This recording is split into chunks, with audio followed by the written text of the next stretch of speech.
11:15 de la noche, 11:14 exactamente de la noche, seguimos aquí en Fuera de Plano, en Televisión Canaria, hablando sobre el coronavirus. Les habíamos prometido que íbamos a hablar ahora de las principales víctimas de toda esta pandemia, que están siendo sin duda las personas mayores. Ellos son las principales víctimas del coronavirus.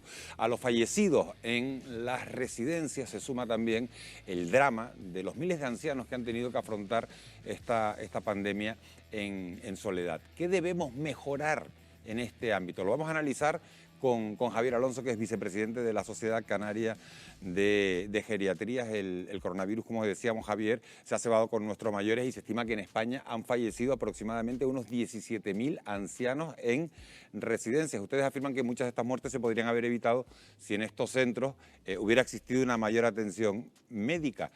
Tras esta experiencia, ¿deben integrarse en el Sistema Nacional de Salud? Hola, buenas noches.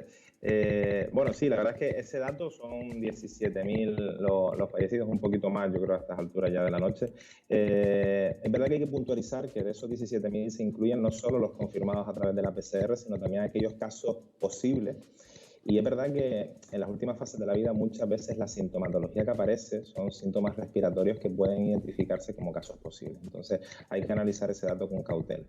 La realidad es que bueno, nuestros mayores han sido los más afectados por todo esto y el sistema, esa separación que hay entre las administraciones a nivel de lo que es sanitario y de lo que es social, es un debate que ha estado encima de la mesa por muchos años. Javier, disculpa, bueno, perdona que te interrumpa. Javier, perdona, sí. perdona que interrumpa, porque Sí. es muy interesante lo que estás contando, pero tenemos algún problema con el micro que tienes puesto. No sé si te lo puedes colocar mejor y retomo aquí la tertulia de la mesa, o si te lo puedes mover un segundito para... ¿Ahora? Ahora perfecto. Sí, vale. Bueno, A ver. yo creo que está rozando en el cuello de la camisa, te lo puedes levantar tranquilamente y... A ver. Así, tranquilamente. Nos interesa el contenido, lo que nos está contando, más que dónde está el micro. Así que ahora sí puedes seguir, perfecto. Te oímos mucho mejor. Sí, genial. Hola, muy buenas. Sí. Sí. Sigue contándonos. Sí, se me escucha. Vale, no, pues lo que estaba comentando, que es verdad que hasta ahora hemos separado lo que es la parte social de la sanitaria. Parece que los centros sociosanitarios iban por un lado y la atención sanitaria es otra, y esto el paciente que está en las residencias, el paciente geriátrico, no entiende de esta diferenciación, y son pacientes que tienen unas necesidades muy especiales y que hay que garantizarles una continuidad de los cuidados. Para esto lo que es fundamental, independientemente de hacer una integración a largo plazo, que eso me parece ahora mismo a día de hoy una utopía, pero que hay que batallarla y hay que solicitarla, son las unidades de coordinación. A corto plazo hay que fomentar las unidades de coordinación, que esto dentro de los servicios de geriatría están muy arraigados. En aquellas islas donde hay servicios de geriatría potentes, como es la isla de Lanzarote, se cuentan con unidades de coordinación sociosanitaria, que lo que buscan es coordinar los centros de mayores, centros sociosanitarios, y proporcionarles pues la logística y proporcionarles apoyo y capacidades clínicas y diagnósticas para que los pacientes estos mayores que están en esas residencias tengan acceso a los mismos recursos y que ese tránsito sea un poquito más natural y más llevadero. Javier, vamos a intentar arreglar, porque no era desde luego el cuello de la camisa lo que estaba provocando los problemas de sonido. Vamos a intentar arreglar un segundito. Traigo el tema de los mayores a la mesa para ver qué opinión les merece, si deben integrarse en el Sistema Nacional de Salud, las residencias. Yo creo que sí. Ahí se deben hacer dos cosas, y no hablo solo de residencias, también hablo de centros de menores, de una serie de centros que hay, que pueden ser focos de epidemia. Pero vamos, las sociosanitarias deben estar integradas en sanidad. O, esa es una opción. La otra opción, que tengan un personal independiente, pero mucho más de lo que ahora les exige la ley. La verdad es que el personal sanitario que se le exige a los centros sociosanitarios ahora es mínimo y lo apoya la atención primaria del servicio público. Hay que tomar una decisión, o se integra en sanidad o se hace una ley específica con un personal específico para ello. Sí, yo también creo que forman parte del sistema, y hablar de sociosanitario significa, ya que empleamos también ahí la palabra sanitaria, que se impliquen en el sistema sanitario. Creo que es fundamental y creo que la experiencia que hemos desarrollado con la pandemia nos indica claramente dónde hay una mayor vulnerabilidad en relación a este tipo de procesos y que requieren un cuidado muy especial y por lo tanto una actuación decidida que aúna la estructura a lo sanitario. Jesús, ¿tú qué opinas de este tema? 27. Cada vez las cosas están más claras y además aquí sí que puede haber consenso. En esa reestructuración que he dicho antes, nombraba las residencias y yo creo que aquí sí que hace falta un reseteo total y absoluto. No puede haber 17.500 muertes o más, que además son evitables. Yo creo que las residencias geriátricas, sinceramente, todas, yo no veo más opción que la que he defendido siempre. No lo pude conseguir como consejero, pero que tienen que estar medicalizadas y que tienen que depender de la Consejería de Sanidad, sin ninguna duda.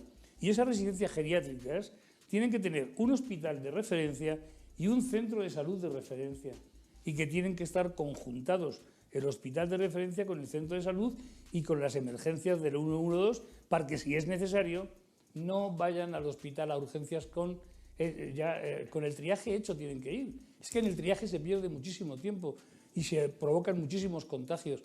Aquí en Madrid lo pusimos en marcha en el hospital de Puerta de Hierro de Majadahonda y un centro especial dentro de urgencias para los pacientes institucionalizados de las residencias geriátricas. Y luego el resultado ha sido óptimo. Medicalizadas y Consejería de Sanidad, desde luego. Gracias, Jesús. Volvemos con Javier Alonso, que parece que ya hemos resuelto esos problemas de sonido. Javier, te quería hacer una pregunta que también tenemos muchos en la cabeza. Las residencias de mayores se han convertido en un gran negocio donde evidentemente la demanda supera, por eso es un negocio, con creces la oferta. En este contexto, el Gobierno se cuestiona ahora el modelo de gestión de estos centros y se plantea que no se permita esa gestión privada. ¿Tú estás de acuerdo? A ver, yo el tema de la gestión pública o privada, es verdad que hay que analizarlo bien. Hay residencias públicas que funcionan excepcionalmente y otras privadas que también, y podemos encontrar otros casos al revés, de residencias públicas. La cuestión, antes de empezar a analizar si son una gestión privada o pública, es ver si verdaderamente tenemos residencias e infraestructuras suficientes como para dar cobertura a lo que nos dicen los estándares de la Organización Mundial de la Salud, que son 5 plazas residenciales por cada 100 personas mayores de 65 años. Y en esto Canarias está a la cola y de lejos, y no es algo reciente, estamos hablando de que ya llevamos muchos años teniendo estos datos sobre la mesa. Entonces, contamos en Canarias con cerca de 2,9 plazas por cada 100 personas mayores de 65 años, y con la población que tenemos, en torno a los 240.000 mayores de 65 años, hay un déficit de cerca de 10.000 plazas, entre 7.000 y 10.000 plazas.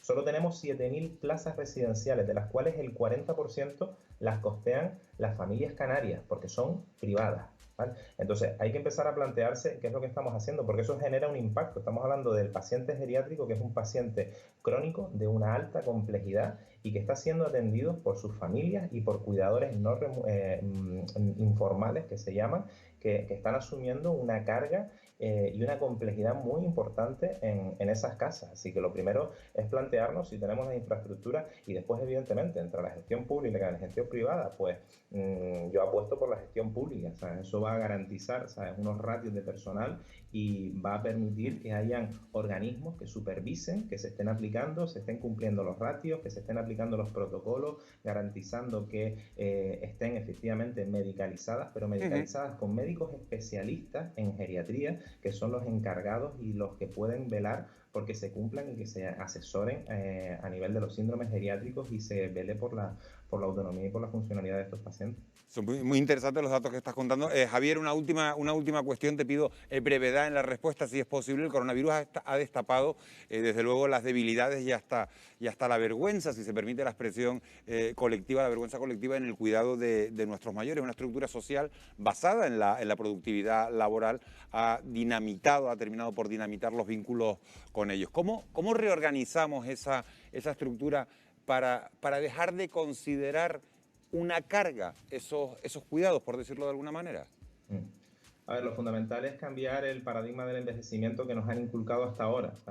Tenemos asociado el binomio edad-discapacidad, edad-dependencia. Parece que envejecer es igual que generar demencia, que generar dependencia, y esto no tiene por qué ser así. pero para eso hacen falta servicios especializados que den cobertura a estas personas y que promocionen un envejecimiento exitoso. Todos tenemos a nuestro alrededor personas de 80 años que corren maratones o que están en plenas facultades, y otros con 65 años estos que tienen un mal estado de salud. Entonces hay que cambiar un poco el chip y hay que empezar a generar programas de promoción de la autonomía personal y programas de envejecimiento activo para darle oportunidades a nuestros mayores. Debemos olvidar que ellos son los que han generado el estado del bienestar y son los que nos han traído hoy aquí, y es la administración pública la que tiene que garantizar que tengan unos servicios especializados para que el paso de los años sea con plenas facultades y capacidades.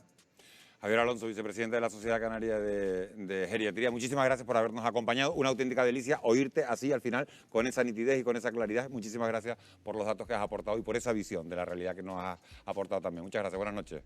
Un placer, bueno. Noemí. Interesante, la verdad. Muy interesante.